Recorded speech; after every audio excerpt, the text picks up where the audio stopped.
அன்பு நேயர்களுக்கு வணக்கம். இப்பொழுது நாம் காணவிருப்பது மயூராசனம் ஆகும். மயூராசனம் என்பது மயில் தோகையை விரித்தால் போல் இருப்பதாகும். இந்த ஆசனத்தை நாம் எப்படி செய்வது, அதனுடைய பலங்கள் என்ன என்பதை பற்றி இப்பொழுது காணலாம். முதலில் வஜ்ராசனம் அமர்ந்து கொள்ளவும். பின்னர் கைகள் இரண்டையும் தரையில் ஊன்றியவாறு பின்பு கைகளை மாற்றிவிடவும். இப்பொழுது எல்போவை மடித்து வயிற்றில் பிளேஸ் பண்ணுமாறு வைத்துக்கொண்டு தலையை தரையில் ஊன்றவும். பின்னர் கால்களை உயரே உயர்த்தி பிருஷ்டபாகத்தை மேலே எழுப்பி அட்ஜஸ்ட் செய்து கொண்டு பின்னர் பின்பக்கமாக சற்று வந்து வயிற்று பகுதி சரியாக எல்போவில் நிற்குமாறு பிளேஸ் பண்ணி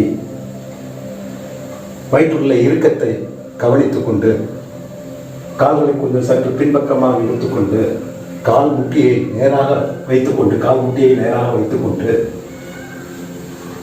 மெதுவாக தலையை தூக்கவும். தலையை தூக்கிய பின் சற்று முன்பக்கமாக இடுப்பை மூவ் செய்யவும். இடுப்பை முன்பக்கமாக இழுத்து பின்னர் கால்களை மெல்ல தூக்கவும். இடுப்பிலிருந்து கால் முட்டி வரைக்கும் மிகுந்த ஸ்ட்ரெயிட்டாக வைத்துக் கொண்டோமானால் நமது உடலை பேலன்ஸ் செய்வது மிகவும் ஈஸியாக இருக்கும். இதே பொசிஷனில் 20 நொடிகள் வைத்துக் கொண்டு பின்னர் மெதுவாக ஆசனத்தை கழித்து விடலாம். பின்னர் வஜ்ராசன நிலையில் அமர்ந்து கொள்ளலாம். இந்த ஆசனம் வாத பித்த கபம் என்று சொல்லக்கூடிய நமது உடலில் உள்ள நோய்களை மிக எளிதாக நீக்குகிறது. இவை முக்கியமாக கல்லீரல், மண்ணீரல், கணையம் போன்ற பகுதிகளை நன்றாக ஸ்டிமுலேட் செய்து வாதபித்த கபத்தை நீக்குகின்றது. மேலும் வயிற்றில் இறுக்கம் அதிகமாக ஏற்படுவதனால் வயிற்றில் உள்ள ஜீரணமாகாத பொருள்கள் சீக்கிரமாக வெளியே தள்ளப்படுகிறது. மலச்சிக்கல் இல்லாமல் இருக்கிறது.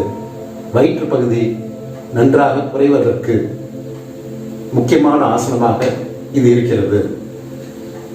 இப்படி பலவிதமான பலன்கள் இதில் இருந்தாலும் முக்கியமாக புதிதாக பழகும் பெண்கள் இந்த ஆசனத்தை ஒரு ஓராண்டிற்கு செய்யாமல் இருப்பது மிகவும் நல்லது. இவ்வாசனம் ஒரு முக்கியமான ஆசனமாகும். இதை மிக எளிதாக பழகி நன்மையான பலன்களை அனைவரும் அடையலாம். நன்றி, வணக்கம்.